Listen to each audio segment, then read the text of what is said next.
बोलिए सियावर रामचंद्र भगवान की जय।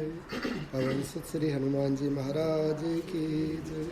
सभी साधु संतों की जय।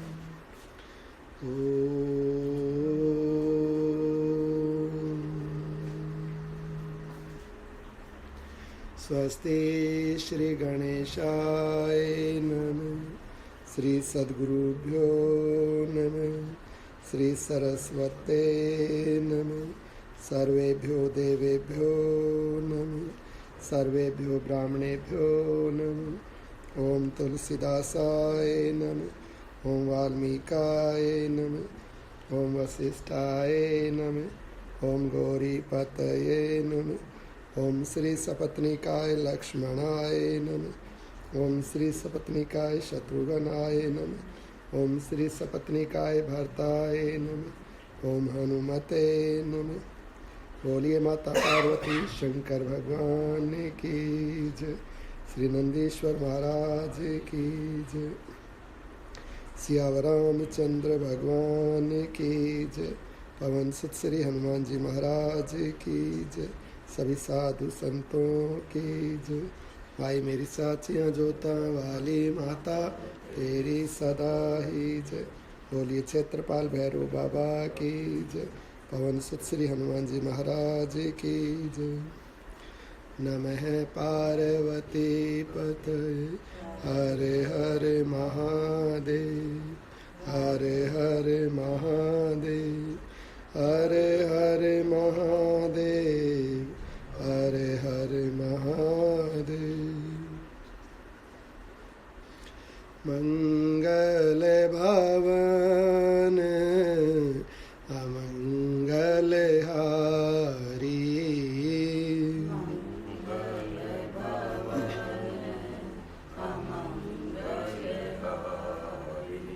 मंगल भवन अमंगल हारी।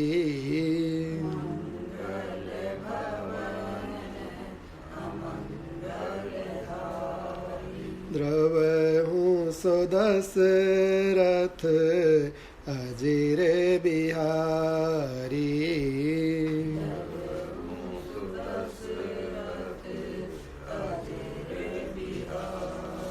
द्रवहूँ सो दशरथ अजीर बिहारी।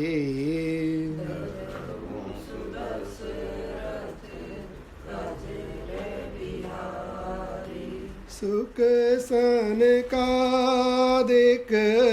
सिद्ध मुनि योगी। सुख सनकादिक सिद्ध मुनि योगी। सुख सनकादिक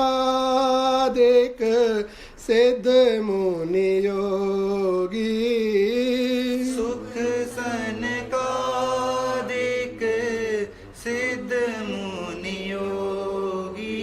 नाम प्रसाद ब्रह्म सुख भोगी।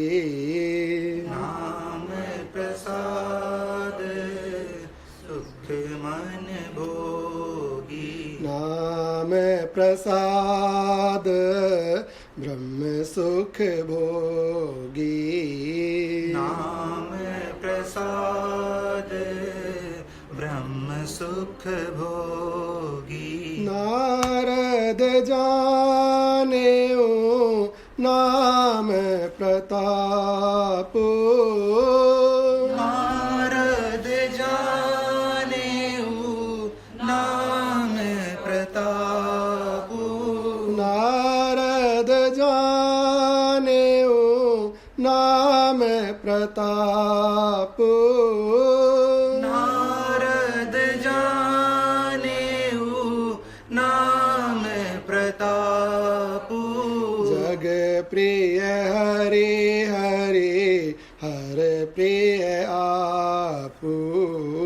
जग प्रिय हरि हरि हर प्रिय आपू। जग प्रिय हरि हरि हर प्रिय आपू। जग प्रिय हरे हरे हरि हर आपू। कहो कहाँ लगी नाम बड़ाई, कहो कहाँ लगी नाम बड़ाई। कहो कहाँ लगी नाम बड़ाई। कहो कहाँ लगी नाम बड़ाई। राम न सकाए नाम गुण गाए, राम न सकाए नाम गुण गाए। राम सिया राम सिया राम सिया राम सिया राम सिया राम राम सिया राम सिया राम सिया राम। राम सिया राम सिया राम सिया राम। राम सिया राम सिया राम सिया राम सिया राम सिया राम राम सिया राम सिया राम सिया राम। राम सिया राम सिया राम सिया राम। सिया रामचंद्र भगवान की जय। पवन सुत श्री हनुमान जी महाराज की जय। सभी साधु संतों की जय।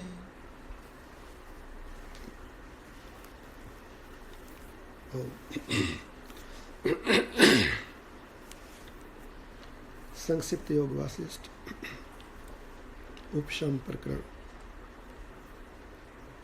महापुरुषों के स्वभाव का वर्णन तथा अनासक्त भाव से संसार में विचरने का उपदेश। श्री वशिष्ठ जी कहते हैं, महाबाहु श्री राम जिनका चित्त एकाग्र है तथा जो काम लोभ आदि कुदृष्टियों से आहत नहीं हुए हैं, इस संसार में लीला पूर्वक विचरने वाले उन महापुरुषों का निम्नंकित स्वभाव बताया जा रहा है।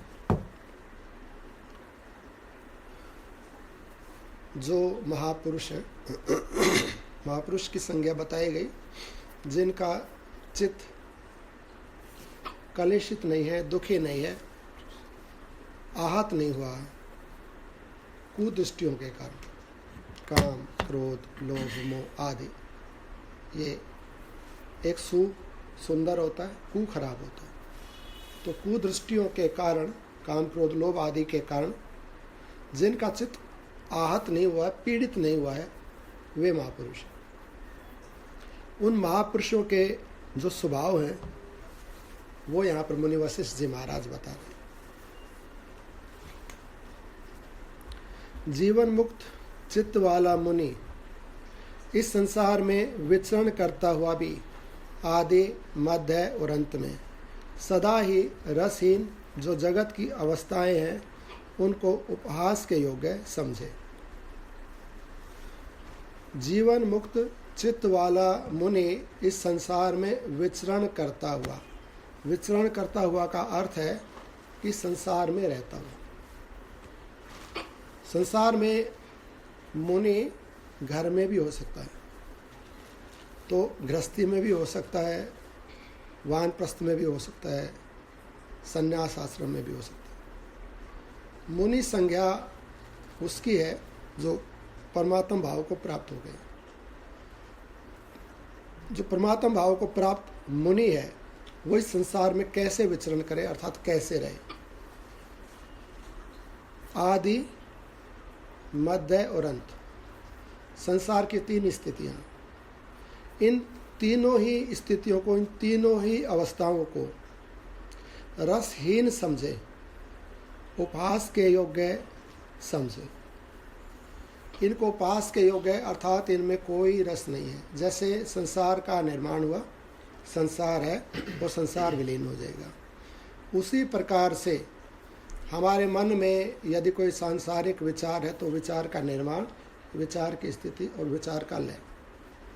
कोई भी सांसारिक पदार्थ है उसका निर्माण, स्थिति और लय। तो इस भाव से, इस क्रम से प्रत्येक चीज़ को समझ सकते हैं जो आत्मा से या परमात्मा से पर है, वो प्रत्येक वस्तु, चाहे वो उम्र है, जन्म है, पदार्थ हैं, अवस्थाएं हैं, स्थितियां हैं, काल है, कुछ भी ये तीन में ही सबका समावेश हो जाएगा। ये प्रकट होती हैं चीज़ें, रहती हैं और विलीन हो जाती हैं। इस भाव से रसहीन है, क्योंकि जो रस थोड़ी देर रहे और फिर विलीन हो जाए तो वस्तुतः रस नहीं है, रस का आभास है। तो वास्तविक रस फिर कहाँ पर है? वास्तविक रस परमात्मा में है, स्वयं में है, भगवान के नाम में और भगवान में। तो उस वास्तविक रस को रस समझे, उस आनंद को आनंद समझे और इस संसार को, संसार के पदार्थों को रसहीन समझे, अर्थात जगत की जो ये अवस्थाएं हैं उपहास के योग्य हैं। हंसने मतलब जैसे कोई छोटा सा बालक कोई चीज़ बनाता है, कितना प्रसन्न हो जाता है, फिर देखो मैंने ये बना दिया, देखो ये कितना कितना हो गया, फिर उसको मिटा देता है, तो वो उसमें सत्य भाव रख के रमण करता बालक। परंतु बुद्ध पुरुष उसमें हंसता है, बालक ने क्या कर रहे हैं, कुछ भी तो नहीं है ये, थोड़ी देर में ये चीज़ें नष्ट हो जाएंगी, भी क्या सत्ता इन वस्तुओं की। ऐसे ही जिसकी दृष्टि बौद्धिक हो गई है, ऊपर उठ गई, एक हम नज़दीक से चीज़ को देखते हैं, एक हम दूर से चीज़ को देखते हैं। यदि कोई बहुत बड़ी चीज़ है तो उसको दूर से देखना पड़ेगा। जैसे अपना रूप देखना दर्पण में, तो अगर हम बिल्कुल सर अड़ा देंगे, नाक अड़ा देंगे, नहीं दिखेगा। तो अपना चेहरा देखना तो थोड़ा पीछे हटना पड़ता है, पूरा ही रूप देखना तो पीछे हटना पड़ता है, तो पूरा रूप दिखता है। फिर इस संसार का पूरा रूप देखना है कि संसार क्या वस्तु है, संसार में जो पदार्थ है वो क्या चीज़ें हैं, वो वास्तविक है कि नहीं है। तो संसार का वास्तविक रूप देखने के लिए संसार से हटना पड़ेगा, दूर होना पड़ेगा। तो जब संसार से दूर होकर देखेगा तो संसार का वास्तविक रूप दिखेगा। संसार में रहकर संसार का पूरा रूप नहीं दिखेगा। तो जिसकी दृष्टि दूर से जो इस वस्तु को देखता है, अर्थात इसके पूर्ण रूप को जानता है, तो वो उसकी उत्पत्ति, स्थिति और लय तीनों को जानता है। और उसके लिए ये पूरा संसार ऐसा ही है जैसे बालक का खेल, ये परमात्मा का खेल है। और जो बुद्ध है, जो ज्ञानी है, जिसकी दृष्टि विराट है, तो विराट दृष्टि वाला इसको छोटा सा जानता है, और जिसकी दृष्टि छोटी है उसको ये विराट दिखता है। चींटी को थोड़ा सा बड़ा जीव भी विराट दिखता है, और हाथी को काफ़ी बड़ा जीव भी छोटा दिखता है। दृष्टि का, आकार का, इनका अंतर है। यदि हमारी दृष्टि बड़ी हो, बहुत बड़ी हो, तो ये बहुत बड़ा संसार छोटा सा दिखता है, आदि अंत वाला दिखता है, अर्थात बहुत रस वाला नहीं दिखता है। इस प्रकार से जब इस वस्तु या इस संसार की वास्तविक अवस्था को ये जान जाता है, तो समझ लेता है कि इसमें रस नहीं है, ये पैदा रहने और लय होने वाली क्षणिक कुछ काल के गाल में पड़ी हुई वस्तुएं या संसार है। इसलिए जो न तो प्राप्त हुई वस्तु का अभिनंदन करता है और न अप्रिय से द्वेष करता है, वह नष्ट हुई वस्तु के लिए शोक करता है और न अप्राप्त वस्तु को पाने की इच्छा करता है। सदा मननशील रहकर कर्तव्य कर्म में आलस्य छोड़कर प्रवृत्त होता है, वह पुरुष संसार में कभी दुखी नहीं होता। ये है सुखी की संज्ञा। अगर ये रीति अपना ली गई तो दुख छूट जाएगा। इसमें ये विभाग बताए गए, ये चीज़ें बताई गई, ये होनी चाहिए और ये नहीं होनी चाहिए, और इनको यदि पकड़ लिया, इनका यदि पालन किया गया, इनमें स्थिति हो गई, अर्थात इनकी सिद्धि हो गई, तो दुख छूट जाएगा। उसमें क्या क्या कह रहे हैं मुनि? जो न तो प्रिय वस्तु का अभिनंदन करता है, अर्थात कुछ उसको अच्छा मिल गया, जो सांसारिक दृष्टि से जिसको हम अच्छा कहते हैं, लाभ हो गया, कोई रस वाला पदार्थ मिल गया, या कोई बड़ी डिग्री या कोई पद मिल गया, बच्चे ने कुछ कर दिया, या कोई भी अच्छा जिसको वो अच्छा संज्ञा बोलता है, उसको प्रिय को पाकर न तो ये उसका अभिनंदन करता है, उछलता कूदता नहीं है उसमें बहुत ज़्यादा, अर्थात उसमें इसका राग नहीं है। अच्छा मिल गया तो ठीक है, राग भाव नहीं है, अभिनंदन नहीं है, ये नहीं है, क्योंकि इसका अगर अभिनंदन करेगा, इसमें बहुत ज़्यादा प्रसन्न होगा, तो जब दुख आएगा तो उसमें दुख भी होना पड़ेगा। परंतु जब अच्छी वस्तु में ये प्रसन्न नहीं हुआ, तो ये नियम है कि खराब कार्य या खराब स्थिति में भी दुखी नहीं हुआ, ये नियम है। एक वस्तु प्रत्येक एक्शन का रिएक्शन होता है। गेंद को जितनी जोर से मारोगे दीवार पे, उतनी जोर से वापस आएगी, ये नियम है। तो जितना प्रसन्न हम कार्य में होते हैं, उतना ही दुख कार्य के अभाव में होता है, ये नियम। एक्शन का रिएक्शन होगा, परंतु जो ना एक्शन करता है उसके जीवन में ना रिएक्शन होता है, वो रेस्पॉन्डिंग होती है उसके जीवन में। तो कर्मों में, संसार में रेस्पॉन्स होना चाहिए, रेस्पॉन्डिंग होनी चाहिए, एक्शन नहीं होना चाहिए, क्योंकि एक्शन का रिएक्शन बाय डिफ़ॉल्ट है, होगा ही होगा, उसको कोई रोकने वाला नहीं है। तो एक्ट नहीं करे, रेस्पॉन्ड करे। पहली बात, प्रिय वस्तु का अभिनंदन नहीं करता है, अर्थात उसमें बहुत अधिक ऐसा वेग नहीं है, खुशी प्रसन्नता नहीं है, उसका राग नहीं है। पहला प्रथम चरण है ये। दूसरा, न अप्रिय से द्वेष करता है। अब अप्रिय आ गया कुछ, उसने अच्छी वस्तु, अच्छे कर्म या कोई अच्छा गुण या अच्छी परिस्थिति आए, उसमें तो उसने राग या आसक्ति या प्रसन्नता अभिनंदन नहीं किया। परंतु बुरा समय, बुरी परिस्थिति, बुरे व्यक्ति या कोई भी बुरी वस्तु जीवन में अनिच्छा से आ जाती है, अपने आप भी आ जाएगी। कोई ऐसा व्यक्ति आ गया जो खराब है, उसको तो हमने चाहा नहीं था, उस परिस्थिति को हमने चाहा नहीं था, तो आ गया वो खराब। तो जो खराब आ गया, उस अप्रिय से द्वेष नहीं करता है। या द्वेष में बहुत सूक्ष्मता है। द्वेष जो होता है वो आंतरिक भाव होता है। ये नहीं कहा गया है इसमें कि अप्रिय का वो प्रतिकार नहीं करे, उसको रोके नहीं, खराब वस्तु को रोके नहीं, उसका प्रतिकार नहीं करे, ऐसा नहीं कहा है। उसमें यहाँ द्वेष लिखा हुआ है, द्वेष नहीं करता है। द्वेष अर्थात जैसे कुछ खराब परिस्थिति या खराब व्यक्ति जीवन में आके, मान लो चोर ही आ गए घर के अंदर, तो ये नहीं है कि वो चोर आ गए तो वो बैठा हुआ है चुपचाप, वही कर ले जाओ चोरी, कोई दिक्कत नहीं। कोई हमें आके पीटने लग गया या कोई और कोई नुकसान करने लग गया या कुछ भी खराब होने लगा, तो उसका प्रतिकार नहीं करता, ऐसा नहीं है। क्या लिखा हुआ? द्वेष नहीं करता है, ये लिखा हुआ है। तो अप्रिय अर्थात जो हम जिसको हम अच्छा या प्रिय करके मानते हैं, वो नहीं घटित हो रहा, अप्रिय घटित हो रहा है जीवन के अंदर। उस अप्रिय घटना में भी उसकी जो भावना है, अंदर का जो उसका ज्ञान है, उस ज्ञान में उस व्यक्ति के प्रति द्वेष नहीं है। उदाहरण के तौर पे जैसे रावण माता जानकी का हरण करके ले गया और भगवान राम ने बहुत ज़्यादा समझाया, बहुत संदेश भेजे कि भैया तू देवी सीता को लौटा दे और क्षमा मांग ले तो मैं तेरे को माफ़ कर दूँगा, मैं तेरे को नहीं मारना चाहता, तो लेकिन तू अपनी गलती मान ले और देवी सीता को लौटा दे। रावण माना ही नहीं, तो युद्ध हो गया। युद्ध काल में भी युद्ध तो राम जी रावण से कर रहे हैं, रावण के सब सैनिकों को मार रहे और अंततः उनके भाइयों को भी, कुंभकर्ण, मेघनाथ, पुत्र आदि को, और रावण को भी मारा। उन्होंने प्रतिकार तो किया, वो सब दंड तो दिया उनको उनके कार्य का, परंतु रावण में राम जी की द्वेष भावना नहीं है, हित की भावना है, कल्याण की भावना है। क्यों भावना है कल्याण की या हित की? क्योंकि रावण भी उन्हीं 5 तत्वों से बना हुआ है जिनसे सबके शरीर बने हुए हैं, और रावण में भी वही आत्मा है जो राम जी में। आत्मा एक ही है, और तत्व जो 5 तत्व वे भी एक ही है। राम जी इस गूढ़ रहस्य को जानते हैं कि ये मेरा ही रूप है, ये मेरा ही संसार है, ये मेरा ही फैलाव है।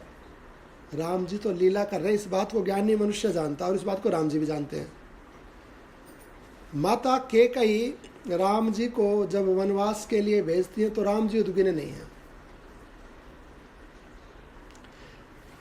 लेकिन जो इस रहस्य को नहीं जानते हैं, जो द्वेष वाली स्थिति को नहीं जानते हैं, वो लोग उद्विग्न हैं।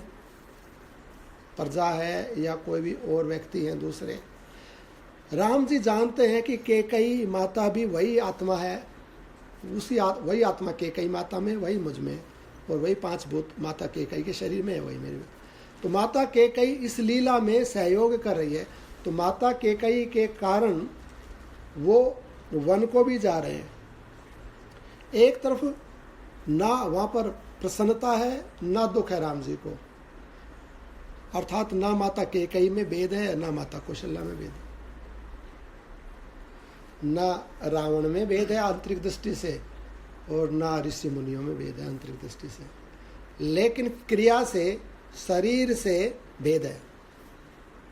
ऋषि मुनियों के साथ जो व्यवहार है वो व्यवहार में भेद है, रावण के साथ जो व्यवहार है उस व्यवहार में भेद है।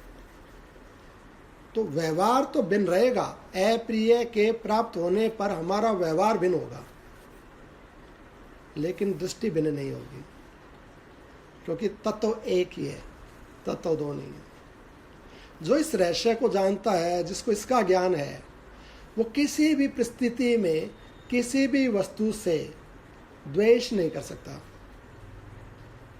क्योंकि द्वेष पर से कर सकता है और पर कुछ है नहीं। ज्ञान की दृष्टि से या तो संसार है नहीं, तो जो है नहीं उससे द्वेष नहीं कर सकता, पहली बात। या फिर सब परमात्मा है तो परमात्मा से द्वेष नहीं कर सकता, ये नियम है। द्वेष करने के लिए अप्रिय होना चाहिए, पर होना चाहिए, परंतु ना कुछ पर है और ना कुछ अप्रिय है। क्योंकि अप्रिय कैसे होगा? यदि सब भगवान है तो अप्रिय नहीं है, और यदि कुछ नहीं है तो अप्रिय होने का प्रश्न ही नहीं है। तो यहाँ पर यह बताया गया कि जो प्रिय के प्राप्त होने पर तो अभिनंदन नहीं करता है और अप्रिय के प्राप्त होने पर द्वेष नहीं करता है। अब इसमें हमें ये सजगता रखनी चाहिए कि हम जो लोगों के पीछे से उनकी निंदा करते हैं, लोगों के पीछे से जो उनको बुरा बताते हैं, यह बड़ा खराब है, उसको ऐसा नहीं होना चाहिए, उसको मैं दंड देना चाहता हूँ, या उसको मैं ये ऐसा बताना, ऐसा करना चाहता हूँ। द्वेष में आंतरिक वस्तु है ना द्वेष, तो व्यवहार कई बार ऐसा हो सकता है कि हम बहुत मधुर कर रहे हैं किसी के साथ, सामने वाला भी बड़ा हम पे विश्वास करता है, बड़ा सौम्य भाव, कहता है देखो कितना अच्छा व्यक्ति है, मेरा कितना सहायक है, और ये तो सब प्रकार से सज्जन है। तो व्यवहार से वो हमारे प्रति ऐसा समझ सकता है, परंतु अंदर पता नहीं द्वेष हो हमारा उसके प्रति, ऐसा हो सकता है। तो द्वेष बाह्य वस्तु नहीं है, बाह्य वस्तु व्यवहार है और द्वेष आंतरिक वस्तु है। अब होना क्या चाहिए? व्यवहार में तो भले ही कटुता हो जाए, जैसे चोर के साथ, खराब व्यक्ति के साथ कुछ कटु शब्द, कटु व्यवहार हो जाए, उसमें आने नहीं है, परंतु आंतरिक जो भाव है उसमें द्वेष नहीं होना चाहिए, क्योंकि सब एक ही तो हैं। एक नूर से सब जग उपजा, को चंगे को मंदे। कौन अच्छा और कौन खराब है? सब तो एक से पैदा हुआ है, और जब एक से पैदा हुआ तो एक ही है, कौन खराब है और कौन अच्छा है। ये ज्ञान की दृष्टि है, ये ज्ञान की बात है। जिसको इस बात का ज्ञान है वो द्वेष नहीं करेगा। परंतु हम लोग क्या करते हैं? हमारा उल्टा क्रम होता है। व्यवहार में तो जहां कटुता करनी चाहिए वहां भी मधुरता दिखाते हैं, और आंतरिक भाव में जहां द्वेष नहीं करना चाहिए वहां द्वेष करते हैं। होना ये चाहिए बाह्य व्यवहार में जहां कटुता की, कठोरता की या किसी भी प्रकार की क्रिया की जरूरत है उसको तो कर ले भले ही। जैसे राम जी युद्ध कर रहे हैं, रावण को मार रहे हैं, व्यवहार में भेद हो रहा है, मृदुता नहीं है वहां पर, व्यवहार में तो पूरी कठोरता है, पर अंदर से बिल्कुल द्वेष नहीं। ऐसा जिस व्यक्ति को ये ज्ञान हो गया और जो व्यक्ति इस व्यवहार को अपने जीवन में अपनाएगा उसका क्या संज्ञा, वो महात्मा हो जाएगा, उसको परमात्मा का दर्शन होगा। ये लक्षण गिनाए जा रहे हैं मुनि के, महात्मा के। ये पकड़ लो, समझ लो इनको और अपने जीवन में डालो।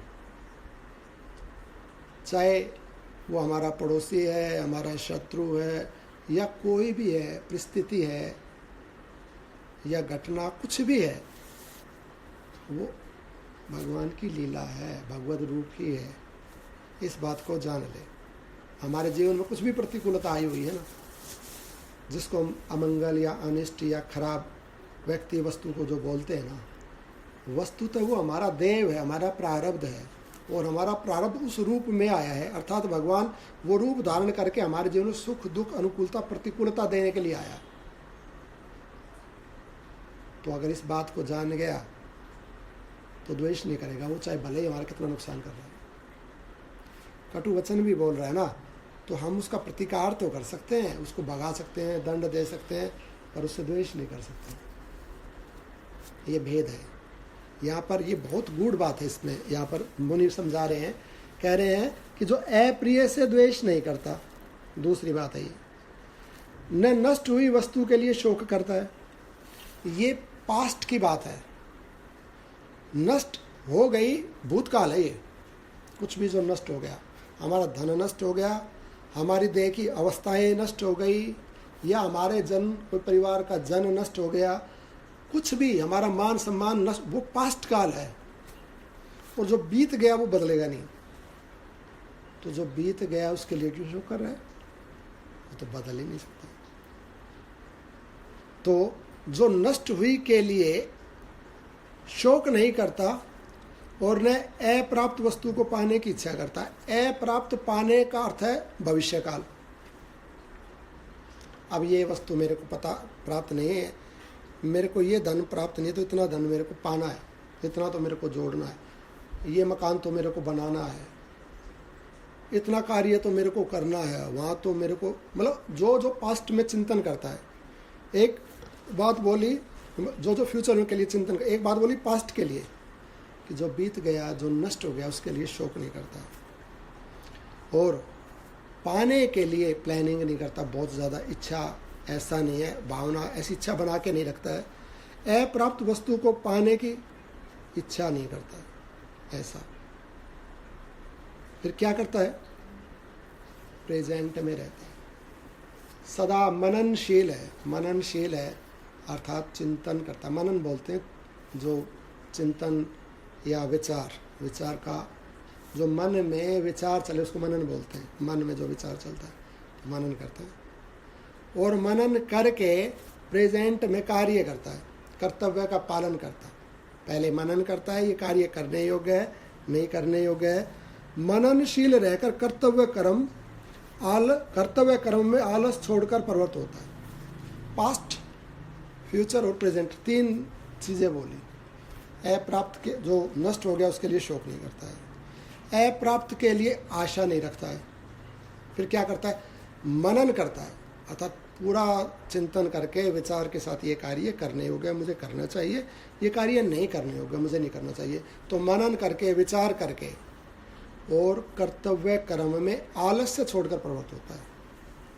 अब ये जो मनन और कर्तव्य कर्म सांसारिक भी है कि संसार के जो कार्य हैं, संसार के जो हमारे कर्तव्य हैं, उन संसार के कर्तव्यों का मनन करके, पूरा उसका चिंतन विचार करके, वो जो हमारे परिवार से लेके, शरीर से लेके, बेटा बेटी के विवाह संबंधी कोई भी जो कार्य हमारे हैं, जिस समय जो जो उपस्थित हो रहा है, उस काल में उस कार्य को पूरे विचार के साथ आलस्य छोड़ के अपने कर्तव्य का पालन करता है। एक ये सांसारिक उसकी ड्यूटीज है, इनको करता है, एक बात। दूसरा, शास्त्र में कर्तव्य कर्म वास्तव में दुख से छूटने को कहा गया कि मानव देह प्राप्त करके बस अपने लिए धन सामग्री जोड़ लेना, मकान बना लेना, बच्चों के लिए विवाह शादी कार्य व्यवहार कर देना, ऐसा करके तृप्त नहीं रह जाए तो इससे कर्तव्य पूरा नहीं होगा। क्योंकि ये कार्य तो सब योनियों में सब जीव करते हैं। अपने परिवार के लिए खाना पीना जुटाना, घर बनाना, सब जगह है। यहाँ मनुष्य की बुद्धि या मनुष्य देह की सार्थकता नहीं होती है। तो मनुष्य देह की सार्थकता किस में है और मनुष्य का मूल कर्तव्य क्या है? मनुष्य का मूल कर्तव्य है दुख से छूटना, अर्थात दूसरे शब्दों में कहे मूल कर्तव्य परमात्मा की प्राप्ति। तो विचार करके, यहाँ पर अब यही सेंटेंस एक हमने पहले इस बात को हमने संसार के लिए भी बोला क्योंकि वो भी कर्तव्य है, तो पहले वो भी करे। ऐसा नहीं है कि उसको छोड़ दे, उसकी कोई कीमत नहीं है। तो जिस अवस्था में है, जिस घर में है, जो हमारी ड्यूटीज़ हैं, पहले उनको पूरी कर ले। पढ़ने का समय तो पढ़ ले, जब युवा अवस्था में कमाने का समय कमा ले, बच्चों के विवाह शादी सब कार्य भी कर ले, और बीच में जितना जितना समय है उसमें भगवान का भजन पूजन जैसे जैसे समय मिले तो भगवान का नाम जप करता रहे, और ये सांसारिक कार्य करता करता परमात्मा से जुड़ा रहे, क्योंकि वो भी तो मूल कर्तव्य है। उसको ये नहीं है कि उसको अब बंद करके बस्ते में डाल दिया, इसको 10-20 साल बाद देखेंगे बुढ़ापे में, ऐसा नहीं करे। उस समय 20 साल के बाद अवस्था ही ना रहे, उसका जीवन ही ना रहे, या हो सकता है सामर्थ्य ना रहे देह में, शरीर ही काम छोड़ जाए, तो उसको भी पैरेलली बराबर बराबर उसको करे। अब शास्त्र ये कहता है कि मूल कर्तव्य परमात्मा प्राप्ति है, तो परमात्मा प्राप्ति के निमित्त कार्य को प्रमुख करके करे और संसार के कार्य को गौण करके करे। सांसारिक व्यक्ति उल्टा करता है, सांसारिक व्यक्ति सांसारिक कार्य को प्रमुख और भगवत भाव को गौण रखता है। ऐसा नहीं करे, यदि ऐसा करेगा तो जीवन बहुत छोटा है, क्षण में बीत जाता है, पता लगता है ना जब पलट के देखते हैं 50 साल बीत गए, बहुत जल्दी बीत जाता है। तो इस कर्तव्य को, दुख से छूटने का जो कार्य है, परमात्मा प्राप्ति का या अपने स्वरूप की स्थिति प्राप्ति का जो कार्य है, उसको प्रमुख करे, वो मूल कर्तव्य है। उसमें क्या करे? पहला विचार करे। क्या विचार करे? कि मैं कौन हूँ, किस लिए मुझे ये देह मिला है, मैं कितने समय यहाँ रहूँगा, जब मैं मर जाऊँगा तब मेरा क्या होगा, इस पर विचार करें। दूसरी बात, मुझे दुख नहीं चाहिए, मुझे मुक्त होना है, मुझे सुख अनंत अनादि आनंद की प्राप्ति करनी है, मैं दुख परंपरा में नहीं पढ़ना चाहता। तो वो अनादि अनंत आनंद कैसे प्राप्त होगा, विचार करें, उसका तरीका क्या है, उस पर विचार करें। फिर विचार करके कि इन तरीकों से अनादि जो आनंद जो कहा गया है वो सत्य से प्राप्त होगा, सत्य शास्त्र से प्राप्त होगा, सत्य संग से प्राप्त होगा, सत्य पुरुषों से प्राप्त होगा, सत्य से प्राप्त होगा, असत्य से प्राप्त नहीं होगा। सत्य वस्तु असत्य से प्राप्त नहीं हो सकती है, ये नियम है। तो सत्य करे अर्थात सत्संग करे, सत्य पुरुषों का संग करे, सत्संग विचार का संग करे। विचार सत्य है, परमात्मा विषय जो विचार है वो सत्य है, आत्मा सत्य है, तो आत्मा का संग करे, तो सत्य से सत्य की प्राप्ति होगी।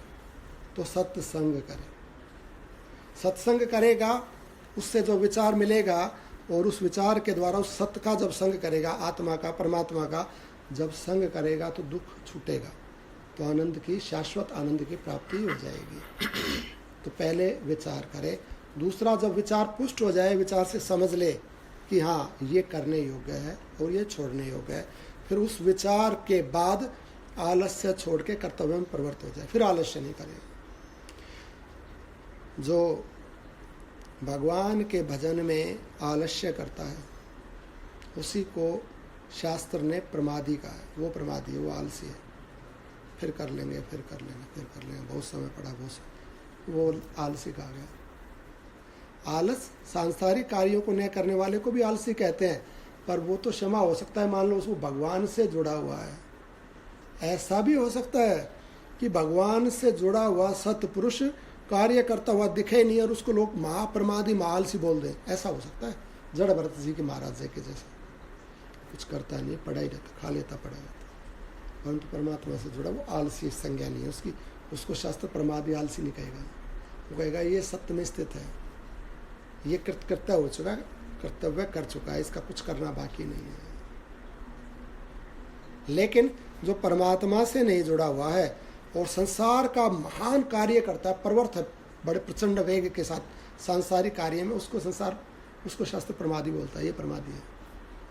तो आलस प्रमाद को छोड़कर कर्तव्य में प्रवृत्त हो जाए, भगवान का भजन भी करे मुख्य रूप से, संसार का कार्य भी करे गौण रूप से, मेन काम और पार्ट टाइम काम। संसार का काम पार्ट टाइम, परमात्मा की अपनी प्राप्ति प्रमुख। उल्टा नहीं करे जैसे सांसारिक व्यक्ति करते हैं। अभी किन की बात हो रही है? बुद्धों की बात हो रही है, बुद्धुओं की बात नहीं हो रही है। बुद्ध में और बुद्धू में बड़ा अंतर होता है। बुद्धू संसार का कार्य प्रमुख, परमात्मा का गौण, और बुद्ध संसार का गौण, परमात्मा का प्रमुख। तो ये बुद्ध के विषय में बात की जा रही है। बुद्ध क्या करे, बुद्ध को कैसा होना चाहिए, बुद्ध का लक्षण क्या है, बुद्ध की बात हो रही है, बुद्धों की बात नहीं हो रही है यहाँ पर। ये बीच की तीनों बता दी। पास्ट में शोक नहीं करे, जो चला गया वो निश्चित होगा। भविष्य की आशा नहीं करे, आशा करने से कोई चीज़ बैठा बैठा कितनी भी आशा कर ले, वो मिल जाए वो मिल जाए वो हो जाए, आशा करने से नहीं होता है, कर्म करने से मिलता है। तो आलस्य छोड़ के कर्म करे, कर्म करेगा तो वो मिल जाए, ये बात बताई है।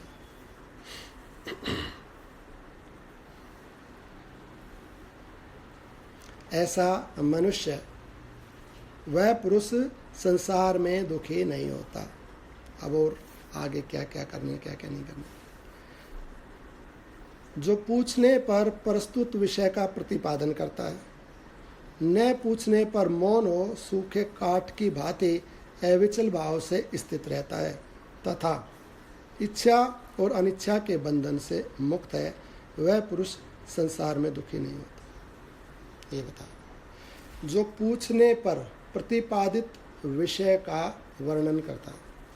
प्रतिपादित विषय, पहले तो हमसे पूछा गया, जिज्ञासा कही गई, या आप ये बात हमें बताओ, या ये चीज़ सुनाओ, ये हमें समझाओ, ठीक है। अब विषय, संसार की बात पूछी गई है, या पुरुषार्थ की बात पूछी गई है, या परमार्थ की बात पूछी गई है। कौन सा विषय है? प्रतिपादित विषय। अब पहले तो पूछा जाए, हमें कब बोलना चाहिए, कब बताना चाहिए, भले ही पता हो विषय ज्ञान, सब चीज़ नहीं बताना चाहिए, क्योंकि अपने से सामने वाले का वो भी आएगा आगे। सामने वाले की तो इच्छा नहीं है सुनने की, जानने की। हम उसको कहें भाई तू ये सुन, ये जान, क्यों क्या जरूरत है भाई, तेरे को क्या पड़ी, मैं अपने आप कर लूँगा। वो तो कदर करेगा ही नहीं एक मिनट में। तो क्या कहा, ये बोलने के ना वाणी के विषय में बड़े जैसे विस्तार से यहाँ पर बताया गया है। आगे तो क्या क्या कर्म था, कर्म के विषय में बताया, अब ये सूक्ष्म ये वाणी के विषय में बताया जा रहा है। तो यहाँ पर कह रहे हैं कि जो पूछने पर प्रस्तुत विषय का प्रतिपादन करता है,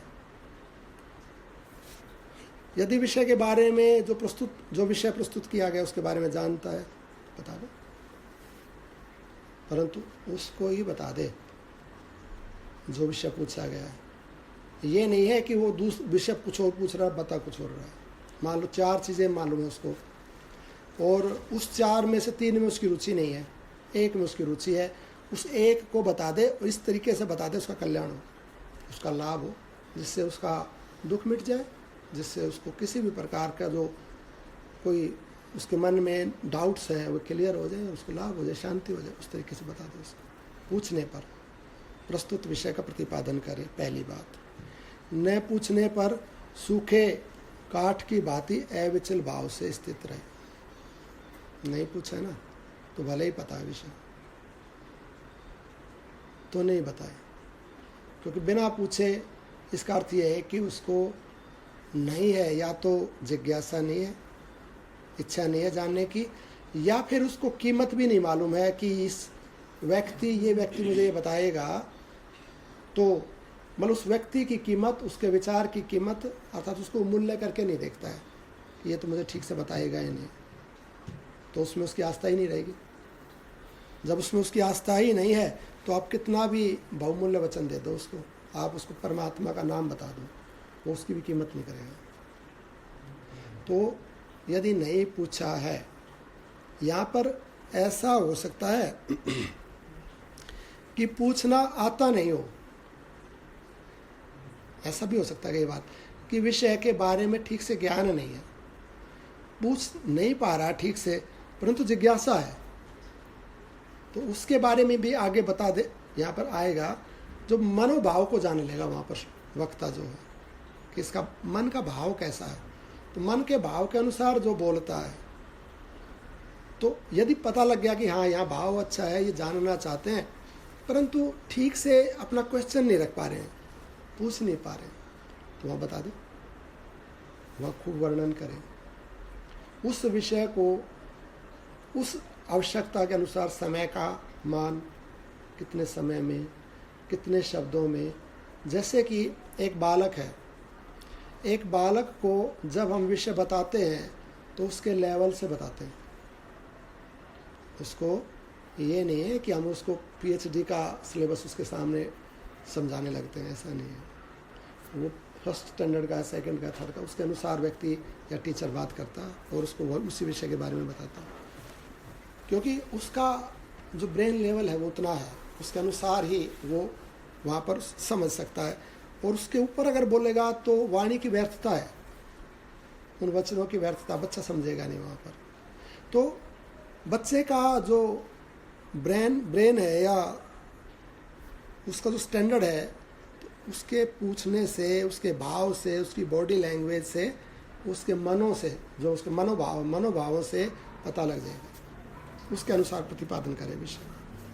तो पूछने पर बोले और न पूछने पर मौन रहे, सूखे काट की बातें बिल्कुल नहीं बोले, तथा इच्छा और अनिच्छा के, इच्छा और अनिच्छा के बंधन से मुक्त है वह पुरुष दुखी नहीं होता। इसमें एक होती है इच्छा कि मेरी ये इच्छा है, तो इच्छा से बंध के कार्य करता है, वो अभी दुखी है, वो तो बंधन में है, वो तो मुक्त नहीं है। इच्छा तो मन पता नहीं क्या क्या मन इच्छा करेगा, इंद्रिया क्या इच्छा करेंगे, शरीर क्या इच्छा करेगा, इच्छा से बंधा हुआ है। तो इच्छा से बंध कर जब कार्य करता है तो भी बंधन है। दूसरा का अनिच्छा, इच्छा नहीं है, तो इच्छा नहीं है उसमें उसको ऐसा डाउट हो सकता है, भ्रम हो सकता है कि यदि मुझे इच्छा नहीं है, अनिच्छा अगर है किसी वस्तु को लेके, तो मैं मुक्त हूँ, तो भी वो मुक्त नहीं है। जैसे यहाँ पर ये बोला गया ना पहले कि पूछने पर बोले, तो अब किसी ने पूछा और मैं कह दूं मेरी इच्छा नहीं है बोलने की, पता है विषय, अब उसको तो आवश्यकता है सामने वाले को, उसका काम रुका हुआ है या उसके मन में कोई डाउट्स फंसे हुए हैं, वो परेशान है, वो विचलित है, उसकी तो ज़रूरत है, वो तो पूछ रहा है, नहीं इच्छा नहीं, अभी नहीं बोलेंगे। जैसे कह दे भाई तो यार बड़ा अच्छा भजन गाता है, एक भजन सुना दे यार, मेरा मन बड़ा परेशान है, इच्छा नहीं, कह देते ना कह दे भैया यार आप समर्थ हो, आप मेरे को ये कार्य करवा दो, मेरा इससे आपका थोड़ा सा, आपके लिए तो बड़ी छोटी सी बात है। जैसे बच्चा कह दे कि मेरे को ये ड्राइंग पेंटिंग करवा दो या मेरा ये क्वेश्चन सॉल्व करवा दो, तो मतलब इच्छा नहीं है, हटा, वो बेचारे उसको तो इच्छा नहीं है, वो तो उसका काम अटका पड़ा है, वो कितना विचलित परेशान है। तो जो ये कह दे ना अनिच्छा, इच्छा नहीं है, कह दे, कोई कह दे माई बड़ी भूख लगी भोजन करा दो, इच्छा नहीं है ना, तो उसके तो प्राण सूख रहे, उसकी इच्छा नहीं है अनिच्छा और इच्छा दोनों एक घातक है। इच्छा से भी बंधा रहता है, इच्छा के वशीभूत तो दौड़ता है, ये कमा लूँ, वो पा लूँ, वहाँ पहुँच जाऊँ, ये कर लूँ, इच्छा और इच्छा से भी बंधा हुआ ही रहता है। तो क्या करे, इच्छा और अनिच्छा दोनों से रहित है, दोनों के बंधन से जो मुक्त है। प्रस्तुत विषय के पूछने पर, प्रस्तुत प्रश्न करने पर विषय का प्रतिपादन करे। इच्छा नहीं है बोलने की, पर किसी ने कहा तो बोल दिया, तब ये नहीं अनिच्छा है। या किसी ने पूछा नहीं, यार मेरी बड़ी इच्छा है बोलने की, मेरे को तो कहते नहीं बोलने के लिए, और बिना उसको पूछे ही बोलने लग जाएगा, वो भी नहीं करे। मेरी बड़ी इच्छा है ये कार्य करके, कोई नाचने वाला उसको तो बड़ा मन होता है, बैंड बाजा बजते, मैं नाचूं, मेरे को नाचने को नहीं बोलते, अपने आप नाचने लग गया, वो नहीं करे। और कहे यार थोड़ी देर नाच भाई, तू नाचेगा तो हमें भी प्रसन्नता होगी, लेकिन अब इच्छा नहीं है, वो भी नहीं करे। ये प्रत्येक इसमें प्रत्येक उसमें हम समझ लेंगे। हर परिस्थिति में, बोलने की परिस्थिति है, करने की परिस्थिति है, खाने पीने की परिस्थिति है, या कोई भी व्यवहार की परिस्थिति है जो शास्त्रीय है। इच्छा और अनिच्छा अशास्त्रीय के लिए नहीं कही जा रही है कि कोई हमसे कहे कि भी अशास्त्रीय कार्य करते, वो नहीं है, शास्त्रीय के लिए ये सब, क्योंकि बुद्ध के लिए बात हो रही है, महापुरुषों की बात हो रही है। तो ये हम पहले से उस चीज़ को समझ लेंगे। अनिच्छा और इच्छा दोनों से जो मुक्त है वो दुखी नहीं होता।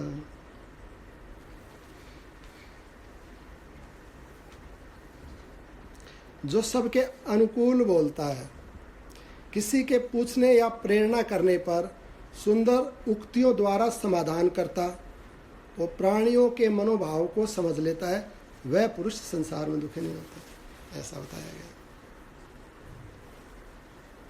जो सबके अनुकूल बोलता है, अनुकूल बड़ा अलग शब्द है। अनुकूल की संज्ञा इतनी सामान्य नहीं है।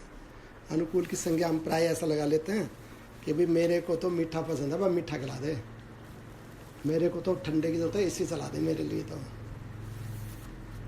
लिए तो घूमने की इच्छा भी कार की चाबी दे। ऐसा नहीं है अनुकूल। अनुकूल ये भी है कि हमें चाहिए वो वस्तु हमें मिले तो हमें उसमें अनुकूलता होती है, ये भी अनुकूल है, परंतु ये अनुकूल का एक अंग है। ये पूरा अनुकूल का पूरा व्याख्या नहीं है अनुकूल की।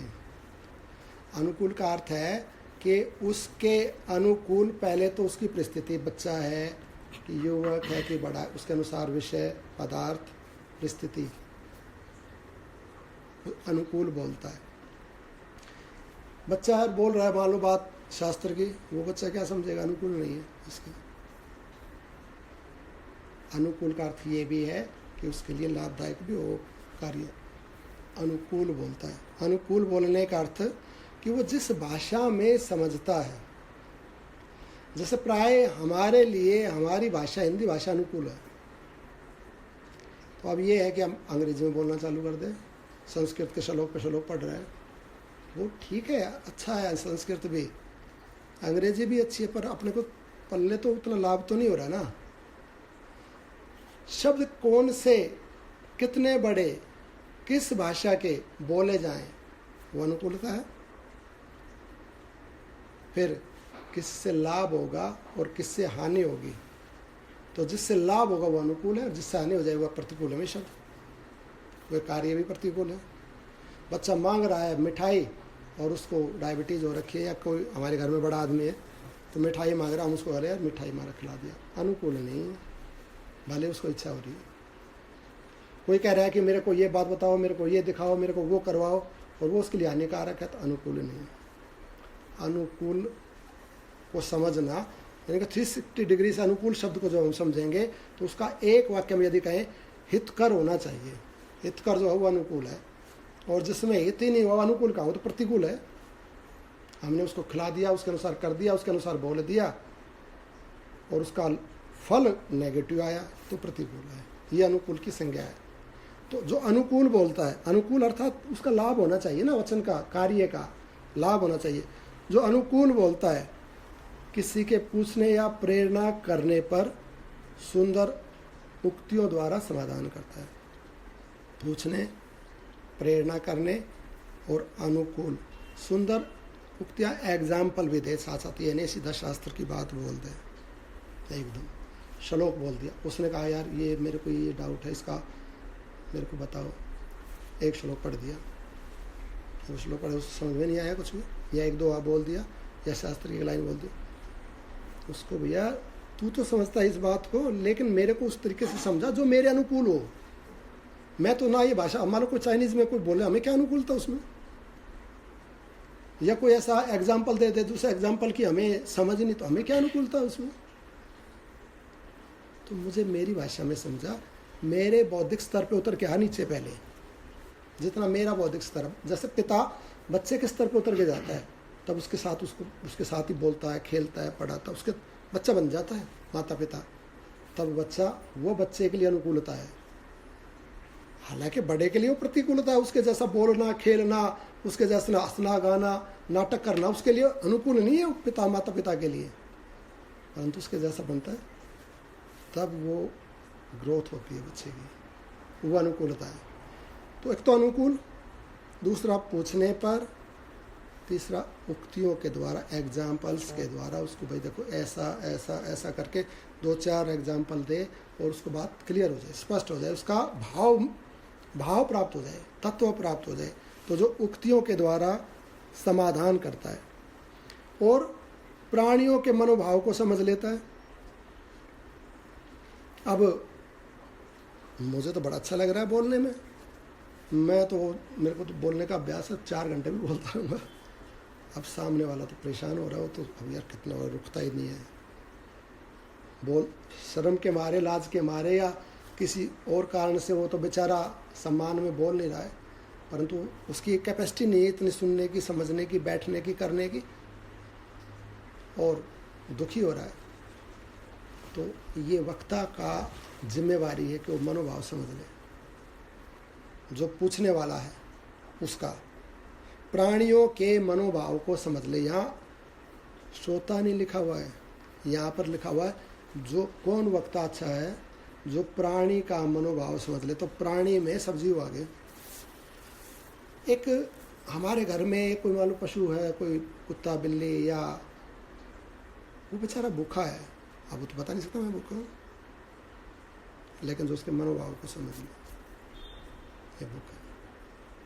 ऐसे कोई हमारे घर में अतिथि आ गया, उसकी बात से समझ ले इसको आवश्यकता है किसी चीज़ की, ये भूखा है, या इसके माइंड में ये परेशानी है, या मेरे बोलने से ये परेशान हो गया है, ये थका हुआ है, ये रेस्ट चाहता है, ये कह नहीं सकता मेरे को कमरा दो मैं रेस्ट करना चाहता हूँ, लेकिन उसके भाव को समझ ले, जो उसके मनोभाव को समझ ले, ये आप रेस्ट करो, आप खाना खाओ, आप ये करो, आपके मनोभाव को जो समझ ले।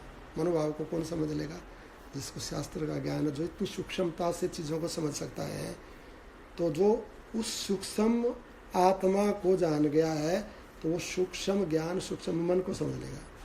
मन का जो विचार सूक्ष्म होता है और जो मन को, उसके विचार को, जो आत्मा को, उसको जानता है, मन को भी जानता है, समझ जाएगा वो। इस समय यहाँ अनुकूलता नहीं, बैठने में, करने में, बोलने में, खाने में, पीने में, व्यवहार में, उसके अनुसार व्यक्ति को करना, बोलना चाहिए। जो प्राणियों के मनोभाव को समझ ले वो पुरुष दुखी नहीं होता। ऐसा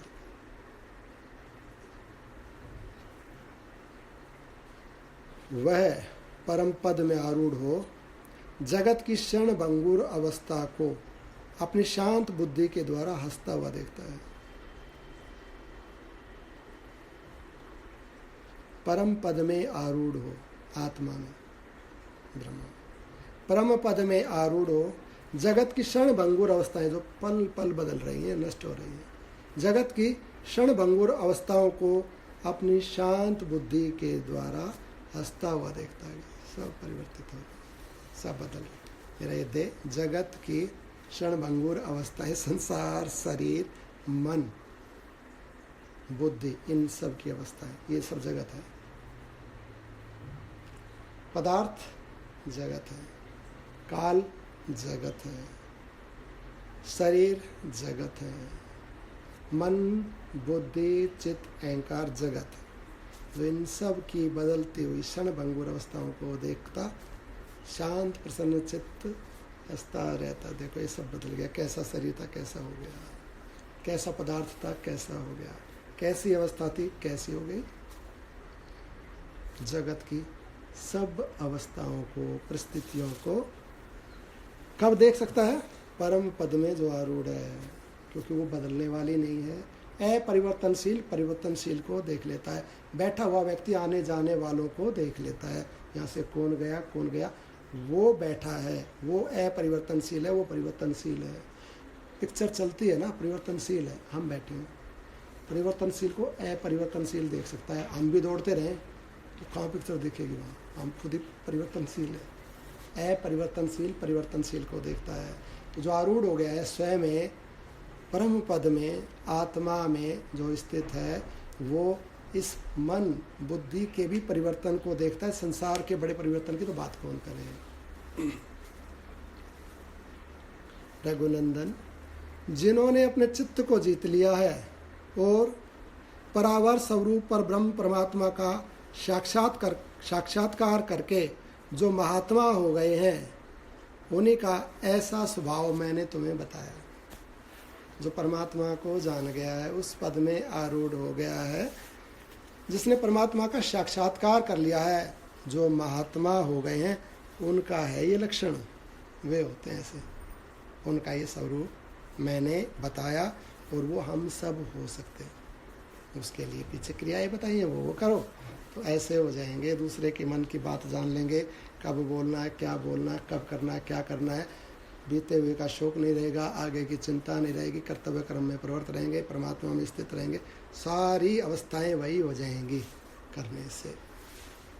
अपने चित्त को न जानने वाले मूढ़ मनुष्य के, ये अभी बुद्ध के बारे में बताया, अब बुद्धू के बारे में सुनो।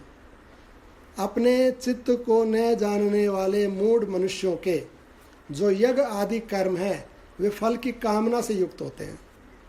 नाना प्रकार के दंभ, मान, मद आदि दुर्गुणों से भरे होते हैं। अतएव पुनर्जन्म आदि के कारण होने वाले सुख दुख से परिपूर्ण हुआ करते हैं। इसलिए हम उन मूढ़ मनुष्यों के उद्धार का कोई उपाय नहीं बता सकते। ऐसा मुनि कह रहे, जो अपने चित्त को न जीतने वाले मूढ़ मनुष्य है, जिसने अपने मन को नहीं जीता है, ऐसा जो मूढ़ है। तो उसका क्या लक्षण है? जो जिसका मन नहीं जीता है, बताते हैं, जो यज्ञ आदि कर्म को फल की कामना से युक्त होकर करते हैं। प्रत्येक कार्य यज्ञ हो सकता है, बोलना भी यज्ञ है, इसमें शब्दों की आहुति पड़ती है। सांसारिक कार्य करना भी यज्ञ है, अग्नि में सामग्री डालना भी यज्ञ है, विचार भी यज्ञ है, परमात्मा से जुड़ना भी यज्ञ है, देवताओं का पूजन करना यज्ञ है, अतिथियों को सम्मान भोजन यज्ञ है, जीव जंतुओं को भोजन इत्यादि डालना, उनकी रक्षा करना यज्ञ है, कोई दुखी है उसको किसी भी प्रकार का सुख पहुंचा देना यज्ञ है। यज्ञ की बहुत बड़ी परिभाषा यज्ञ है ये सब। लेकिन इसका यज्ञ कैसा होता है? सकाम। किसी को 2 रुपया दिया तो भैया वापस देगा और 4 जगह बताएगा कि मैंने तेरे को हेल्प किया। थोड़ा सा पुरुषार्थ परमार्थ करता है, दान पुण्य करता है, तो कामना है उसके पीछे। देवताओं की पूजा करता है, कामना है उसके पीछे। कोई भी सांसारिक या पारमार्थिक कार्य करता है, कामना है उसके पीछे। सकाम भाव से युक्त होकर कर्म करना सकामता, ये सकाम यज्ञ है। तो जिनके यज्ञ फल की कामना से युक्त होते हैं, नाना प्रकार के दंभ, दंभ आंतरिक वस्तु है, दंभ भी जो होता है ना, वो अंदर से कुछ और है, बाहर से कुछ और है। तो नाना प्रकार के दंभ, मान, मद, मद नशे को कहते हैं, धन का नशा, मदिरा का नशा, कुल का नशा, ज्ञान का नशा, पद का नशा, पता नहीं कितने नशे, 50 तरह के नशे हैं मद से, यानी कि नशे से जो युक्त है। मान, मद आदि दुर्गुणों से भरे होते हैं। अतएव पुनर्जन्म आदि के कारण होने वाले सुख दुखों से परिपूर्ण हुआ करते हैं। यदि सकाम भाव से कर्म करेगा तो उसमें मान भी चाहेगा, उदम्भी भी होगा, मद भी होगा, आगे मेरे को ये जन्म मिले, उसमें ये सुख मिले, ये मिले, ऐसी कामनाएं होंगी। ऐसी भावनाओं से जो युक्त होते हैं, इसलिए हम उन मूढ़ मनुष्यों के उद्धार का कोई उपाय नहीं बता सकते। रघुनंदन, ये जैसे मूढ़ के बारे में बताया, अभी आगे फिर बुद्ध के बारे में, वीतराग के बारे में बताता। रघुनंदन, तुम तो भीतर से सब आशाओं का त्याग करके वीतराग और वासना शून्य हो। अभी देखो, भगवान वशिष्ठ जी महाराज राम जी को संबोधन कर रहे हैं, तो अब ये जितने भी आगे जो बातें बोलेंगे ना राम जी को, वो वस्तुतः हमारे को बोलेंगे, और ये अभी तक तो बताया मुक्त का लक्षण, और बीच में ये बता दिया बुद्ध का लक्षण, यानी कि जो हम जैसे जो जीव है उनका लक्षण बता दिया। और अब आगे राम जी को संबोधन करके बोलेंगे ये कार्य करो। तो वस्तुतः जो हम जैसे बद है उनको छुड़ाने के लिए, उनके ऊपर कृपा करने के लिए ये वचन है। अब इनको हम अगर ध्यान से सुनेंगे ना, अपने से जोड़ के सुनेंगे कि ये राम जी को जो जो बातें कही जा रही हैं उनमें से किसी की भी आवश्यकता नहीं। राम जी तो मुक्त हो, तो परमात्मा है, तो वस्तुतः ये हमारे लिए कही जाएंगे। तो अब हम वो तो है नहीं जो पहले बताए मुक्त महात्मा पुरुष, अपने को वैसे गिनना नहीं है। तो अपने को तो यहाँ रखना अपने को कि हम तो ये हैं, वो कोई भी सकामता से कार्य करते हैं, हमें तो सुख दुख भी, जन्म मरण इनमें हम फंसे हुए हैं संसार में, यही हमारी स्थिति है। तो अब ये लक्षण बोल के आगे एक ऑप्शन दिया है वशिष्ठ जी महाराज ने, भैया बद भी अगर ऐसे ऐसे करेगा ना तो मुक्त हो जाएगा। तो अब इसको हम ये सब माने कि हमारे लिए, जैसे हम बद जीवों के लिए, सांसारिकों के लिए, सकाम मनुष्यों के लिए ये क्रिया बताई जा रही है, उसको यदि हम करेंगे तो हम वो हो सकते हैं जो पहले महात्मा बताया, तो महात्मा हो सकते हैं। आगे कह रहे हैं यहाँ पर इस प्रसंग के अंदर, रघुनंदन तुम तो भीतर से सब आशाओं का त्याग करके वीतराग और वासना शून्य हो, बाहर से समस्त सत्कर्मों एवं सदाचारों का ठीक ठीक पालन करते हुए संसार में विचरो। अपने से जोड़ना है। बता रहे हैं तुम वासना शून्य हो, तुम भीतर से सब आशाओं का त्याग करो, ये मिले वो हो जाए वो हो जाए, ये आशाएं छोड़नी अपने को, हम ही तो आशा करके रखते हैं। सब आशाओं का त्याग करो, वीत राग हो जाओ। वीत राग और द्वेष मत रखो, जो पहले बताया ना महात्माओं का जो लक्षण होता है, वो प्राप्त को अभिनंदन नहीं करता, अप्राप्त से द्वेष नहीं करता, तो वीत राग हो जाओ, इस पे छोड़ दो तुम, क्योंकि हम ऐसे हम पकड़े हुए हैं, हमें राग भी है द्वेष भी है, आनंदित भी हो जाते हैं, दुखी भी हो जाते हैं, तो वीत राग हो जाओ, ऐसा करें। अंदर से वासना शून्य, तुम भीतर से आशाओं का त्याग करके वीतराग और वासना शून्य हो, बाहर से समस्त सत्कर्मों एवं सदाचारों का ठीक ठीक पालन करो। वासना शून्य हो अर्थात वस्तुओं के प्रति वासना नहीं हो, अब वो मिले वो हो जाए, अब ठहरना, अब दौड़ो, अब तो प्रेजेंट में रह के बस जो कर्तव्य कर्म वो करना, वासना शून्य हो। और सत्कर्मों का एवं सदाचारों का, सत्कर्म सत्य कर्म और सत्य आचरण, तुम तो सत्कर्मों और सदाचारों का ठीक ठीक पालन करते हुए संसार में विचरण करो, अर्थात सत्कर्म करते रहो, आचरण अपना ठीक रखो, वस्तुओं के प्रति वासनाएं ऐसी कामनाएं मत रखो, अंदर से वितराग हो जाओ। अब ये जो आशा तृष्णा या राग द्वेष है उनको छोड़ दो, ऐसा करते हुए संसार में विचरण करो, अर्थात संसार में रहो, ऐसा करते हुए अपना जीवन बिताओ। आगे बोलते हैं इसी वचन को दूसरे तरीके से, श्री राम तुम उदार सदाचारी, समस्त शास्त्रीय कर्मों का भली भांति आचरण, समस्त शास्त्रीय कर्मों का भली भांति आचरण करने वाले तथा भीतर संपूर्ण कामनाओं और आसक्तियों से शून्य होकर संसार में विचरण करो। वही बात बोली पलट के दूसरे तरीके से, लगभग वही बात। उदार, उदार कहते हैं जिसका हृदय बड़ा हो। अब संकुचित हृदय नहीं, अपने बारे में नहीं सोचना है। उदार, उदार अर्थात जो सबके बारे में सोचता है। तो जो हमारे पास सरप्लस है उसको देने में उदारता रखें।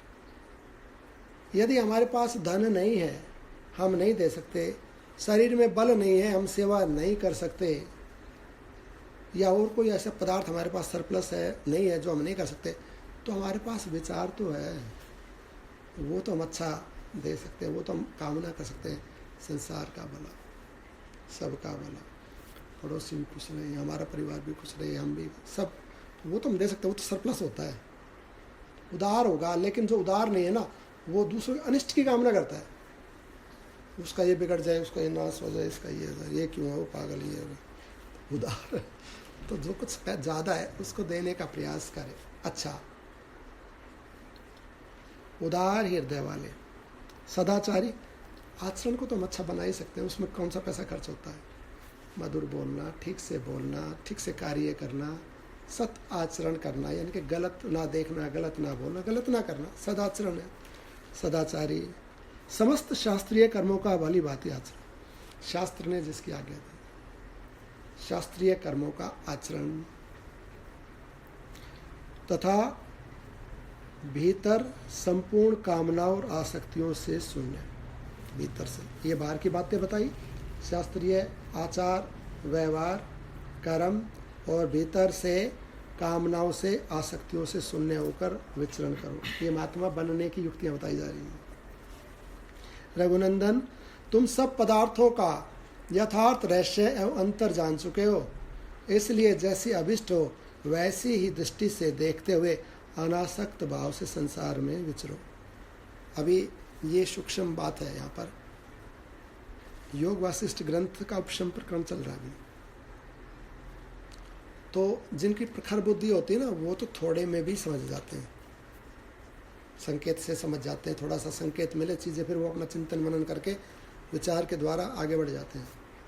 परंतु जो हम जैसे ना, उनके लिए पहले पूरा ग्रंथ, जहाँ जो बात बोली है ना, उसके पहले की नॉलेज होनी चाहिए। अब वो थोड़ा सुन के जिसको हो गई है, पूर्व जन्म के अभ्यास से भी हो जाती है। पूर्व जन्म में जिस व्यक्ति का अभ्यास है जिस विषय के ऊपर, उसको हल्का सा, जैसे उदाहरण के तौर पे सूखी लकड़ी को एक चिंगारी चाहिए होती है, भड़क जाएगी एकदम से प्रचंड अग्नि प्रकट हो जाएगी। ऐसे ही जिस व्यक्ति का आध्यात्मिक क्षेत्र में पूर्व का अभ्यास है, पूर्व के जन्मों का, या इस जन्म में अब छोड़ दिया, पहले प्रैक्टिस किया हुआ है, पूर्व का अभ्यास है, उसको थोड़ा सा मिलता है ना, तो थोड़ा सा मिलकर पकड़ जाता था आदमी को, वो तो अलग होते हैं। लेकिन जो ऐसे नहीं है, हम जैसे हैं, तो उनको शास्त्र का पहले पूरा श्रवण होना चाहिए। तो श्रवण शास्त्र में सीरियल वाइज पूरा पता होता है, पूरा बताया जाता है, यहाँ ऐसे ऐसी ये चीज़ें निर्मित होती है, ऐसे ऐसे सब कुछ घटित होता है, ये बनता है। तो उससे हमें यहाँ पर ये चीज़ पता लग जाती है। तो यहाँ पर जो ये वचन कहा गया, यहाँ मुनि कह रहे हैं, तुम सब पदार्थ का यथार्थ रहस्य एवं अंतर जान चुके हो। सब पदार्थ का, जैसे देखो योग वासिष्ठ ग्रंथ में जड़, चेतन, स्थावर, जंगम, प्रकृति, पुरुष, स्वयं और पर, सबके विषय में विस्तार से बताया गया। सबका स्वरूप बताया गया। जड़ क्या तत्व होता है, चेतन क्या होता है, स्थावर क्या होता है, जंगम क्या होता है, स्वयं क्या होता है, आत्मा क्या होता है, पुरुष क्या होता है, प्रकृति क्या होती है, संसार क्या होता है, ब्रह्म क्या होता है। सब विषय प्रतिपादित किए गए। पूछे तो जिसने सुन रखे हैं, तो सुन के जिसने उस पर विचार किया है, चिंतन किया है, वो उसके यथार्थ भाव को जान गया है। उससे किसी भी चीज़ के बारे में पूछोगे ना कि ये मटेरियल है, ये लकड़ी है, इसका यथार्थ रूप क्या है, तो उसका तात्विक रहस्य बता देगा। ये तत्व ये है, इसका वास्तविक स्वरूप ये है, वो बता देगा वहाँ पर। क्योंकि उसने जड़ को भी सुना है, उसने चेतन को भी सुना, उसने स्थावर को भी सुना, जंगम को भी सुना, उसने सुना है, विस्तार से बताया है मुनि ने पूरा का पूरा, और हमने चिंतन करके उस तत्व को पा लिया। तो यहाँ पर ये बताया है। अब ये बात पूरा शास्त्र श्रवण करके समझ में आ गई हो, या ये बात हो सकता है कि 2-4 अध्यायों से ही समझ में आ जाए, पूर्व का कोई ज्ञान प्रकट हो जाए, ऐसा भी संभव है। और वो नहीं समझ में आ रही है तो शास्त्र का अध्ययन करे पहले। लेकिन अगर जिसने अध्ययन किया तो उसको ये प्राप्त हो जाएगा। यहाँ पर कह रहे हैं, तुम सब पदार्थों के यथार्थ रहस्य का अंतर जान चुके हो, इसलिए जैसी अभिष्ट हो वैसी दृष्टि रखते हुए अनासक्त भाव से विचरण करो। जैसी अभिष्ट हो, जैसी तुम्हें प्रिय है ना, वैसी दृष्टि रखो। तो इसमें दृष्टि का क्या अर्थ है कि हम तत्व को जान गए हैं कि तत्व क्या है, और इसमें हमें दृष्टि कौन सी रखनी है। जैसे उदाहरण के तौर पे यदि हम ये कहें, 2 प्रकार के व्यक्ति हैं, एक ज्ञान जिसमें ज्ञान की प्रधानता है, एक जिसमें भक्ति की प्रधानता है, और एक जिसमें क्रम की प्रधानता। 3 प्रकार की दृष्टियाँ हैं। तो जो ज्ञान प्रधान व्यक्ति है वो ये कहता है कि ये संसार नहीं है, आत्मा है बस, परमात्मा। तो वो संसार की सत्ता को नहीं मानता है, नहीं मानेगा तो ब्रह्म भाव में रहता है। तो ये ब्रह्म दृष्टि है, इसमें रहो। एक कहता है जो कर्मयोगी है कि नहीं, ये परमात्मा का ही है और सेवा के द्वारा उसकी प्राप्ति होती है।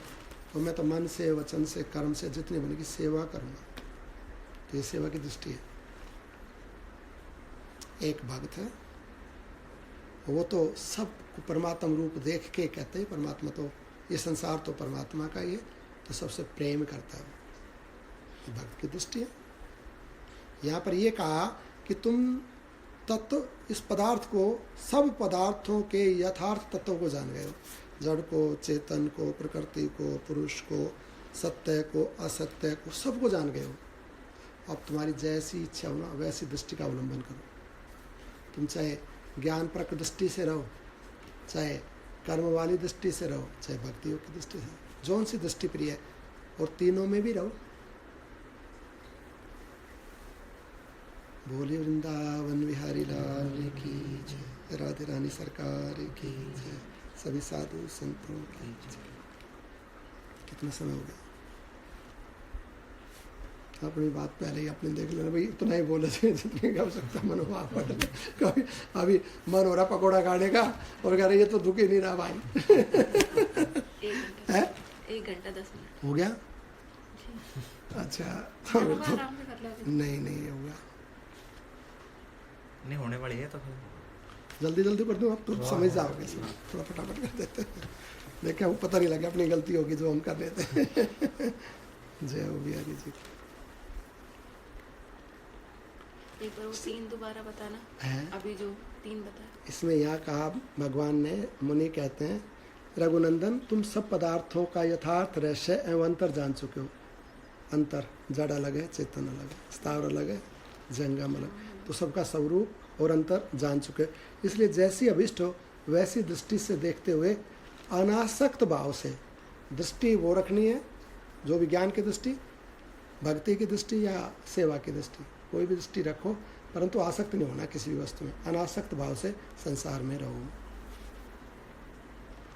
श्री राम अहंकार से रहित अपने वास्तविक स्वरूप में स्थित, अपने वास्तविक स्वरूप आत्मा में अहंकार से रहित मैं भाव से अलग होकर, मैं जगत सिंह नहीं हूँ, मैं शरीर नहीं हूँ, मैं मन नहीं हूँ, मैं भाव से रहित वास्तविक स्वरूप में, मैं भाव से रहित अपने वास्तविक स्वरूप में स्थित आकाश के समान निर्लेप एवं निर्मल तथा कलंक से दूर रहकर विचरण करो। कलंक, सबसे बड़ा कलंक अहंकार है, अज्ञान, अज्ञान से अर्थात अज्ञान से पैदा होता है अहंकार, कलंक है अज्ञान। उस अज्ञान से रहित होकर आकाश के जैसा निर्लेप निर्विकार रहकर स्वरूप में स्थित रहकर संसार में विहार करो, संसार में विचरण करो।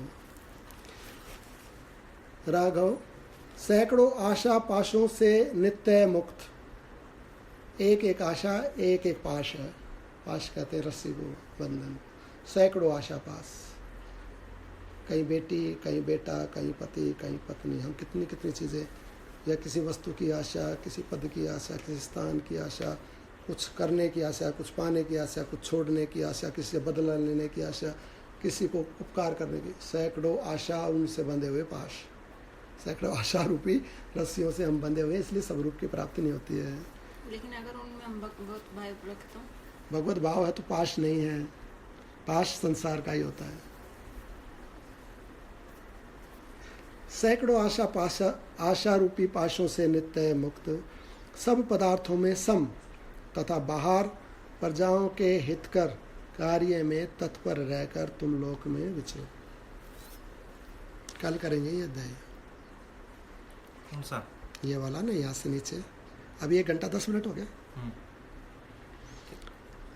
अभी तुम्हें पढ़ने में 5 मिनट में पढ़ दूंगा। इसकी व्याख्या चाहिए, जैसे प्रजा का किया व्याख्या है प्रजा की, तो समय लगेगा, फिर वो एक एक उसमें शब्दों की चाहिए, तो नहीं चाहिए तो मैं पढ़ देता हूँ, पढ़ दूँ, निकल कर देना, कल करेंगे, इसके आगे नहीं होगा।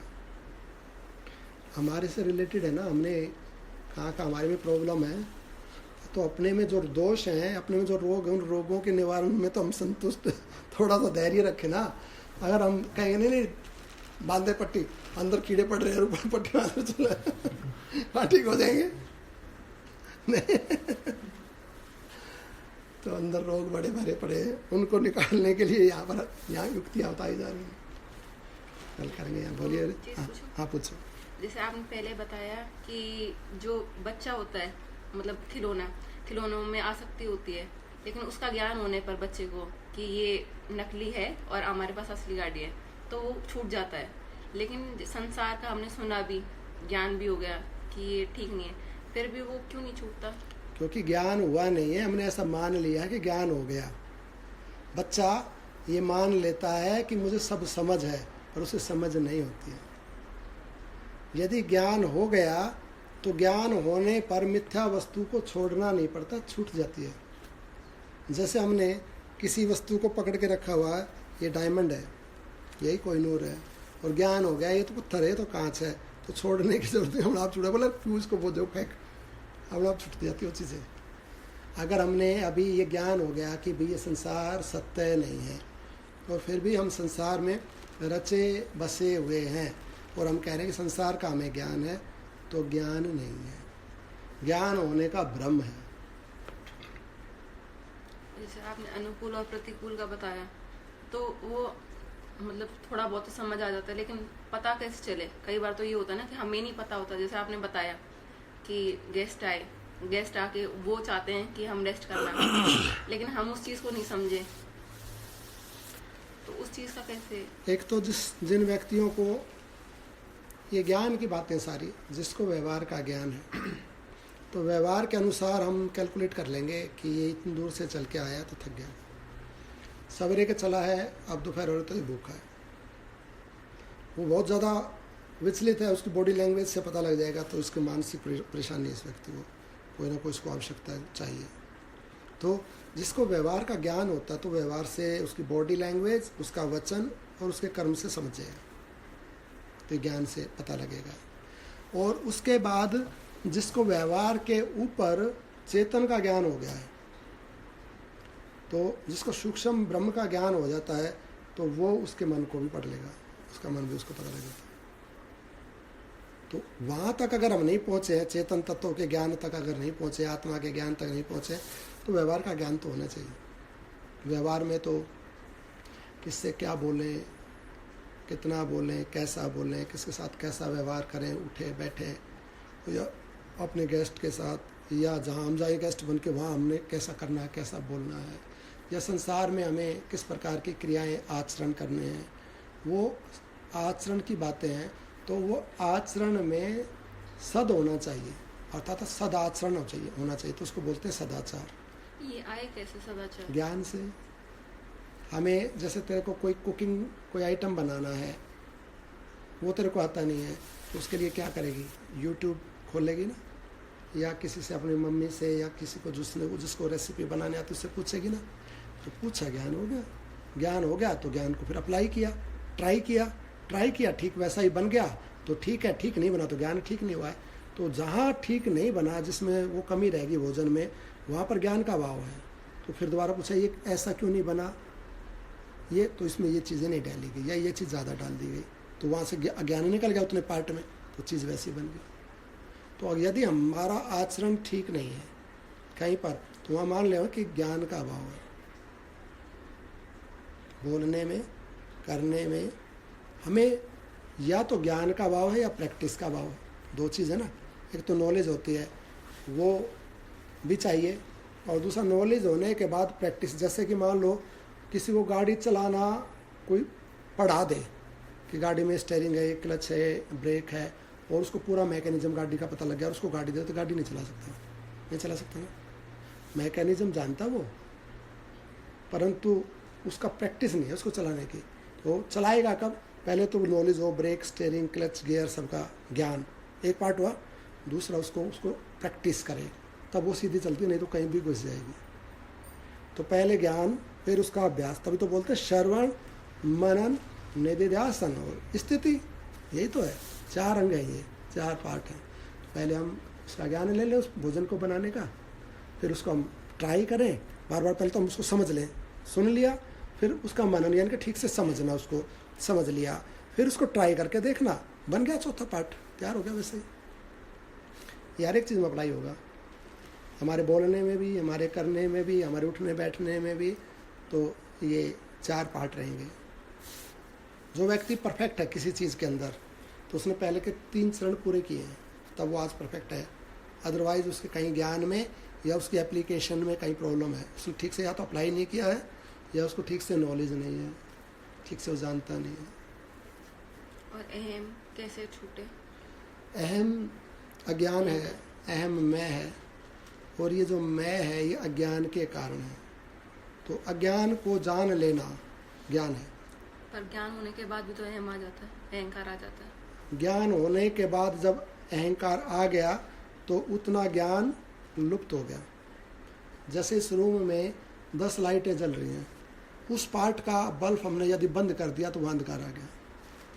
तो जितने ज्ञान का हम महत्व कम कर देते हैं, जिस नॉलेज का हम कदर नहीं करते या जिस नॉलेज को हम रेस्पेक्ट नहीं करते, वहाँ पर अज्ञान क्रिएट हो जाता है।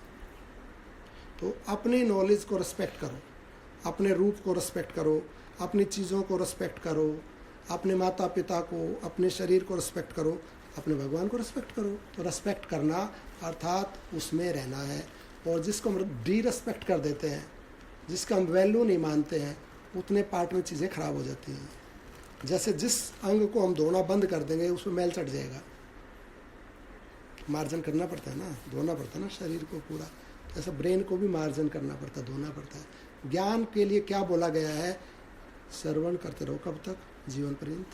क्यों जरूरत है? एक बार ग्रंथ पढ़ लिया तो दोबारा क्यों पढ़ना है? क्योंकि उस पर धूली आ जाएगी। एक बार मकान साफ कर दिया तो दोबारा क्यों साफ करना?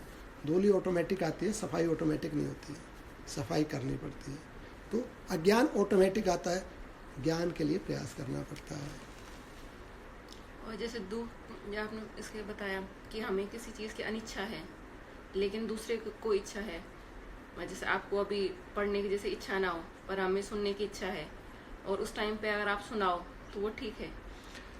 जैसे यहाँ 10 लोग बैठे हैं मान लो उदाहरण के तौर पे, और मेरी इच्छा नहीं है अभी, मेरे मन में कोई और ही बात चल रही है या कुछ है या कोई कारण है, तो क्या है कि मेरी दृष्टि मेरे सुख पे है, मेरा मूड ठीक नहीं है, तो मेरे को चुप रहना अच्छा लग रहा है, तो मेरी सुख बुद्धि है वहाँ पर। अब मेरे को मन नहीं है सुनाने का और सब लोगों को सुनने का मन है, तो मेरी कर्तव्य बुद्धि है। तो मैंने अपने सुख को या अपने दुख को इग्नोर कर दिया है और कर्तव्य का पालन किया है। कर्तव्य का पालन करना यज्ञ होता है, और यज्ञ से प्रसन्नता होती है, यज्ञ से सत्कर्म हुआ है। अपनी इच्छा के लिए नहीं किया, अपने न सुख के लिए किया न दुख के लिए किया, पर के सुख के पर के कल्याण के लिए किया, तो भगवान के लिए किया, वो यज्ञ है। इसलिए कहा है ना इच्छा ना अनिच्छा। लेकिन उसमें शास्त्रीय मर्यादा होनी चाहिए। कोई हमसे ऐसी कामना करे कि भाई मेरे को ऐसा उल्टा सीधा मेरे लिए चोरी कर दे, है ना, तो ये नहीं है कि हम कह दें भाई तेरी प्रसन्नता के लिए मैं चोरी कर, वो नहीं कहा है। शास्त्रीय मर्यादा होनी चाहिए। पहले ही बार बार आता है कि शास्त्रीय मर्यादा में रहकर, जो शास्त्र, जो विधि निषेध है, जो विधान जो शास्त्र ने बताया ये करना है, उसके परे नहीं करना है। ये नहीं है कि किसी के सुख के लिए मैं किसी को जाके गाली बक दूँ या किसी की जाके हत्या कर दूँ। भाई 20 आदमी कह रहे हैं जाके हत्या कर दे, अनैतिक कार्य है ना, अशास्त्रीय है ना, अमर्यादित है, नहीं करना है। मर्यादित शास्त्रीय नैतिक कार्य करना है दूसरों के कल्याण के लिए, उसमें भले ही हमारी इच्छा हो या अनिच्छा हो, उससे कल्याण होता है। ये पहले ज्ञान होना चाहिए कि भाई जो किया जा रहा है वो शास्त्रीय है या नहीं, वैदिक है, मर्यादित है या नहीं।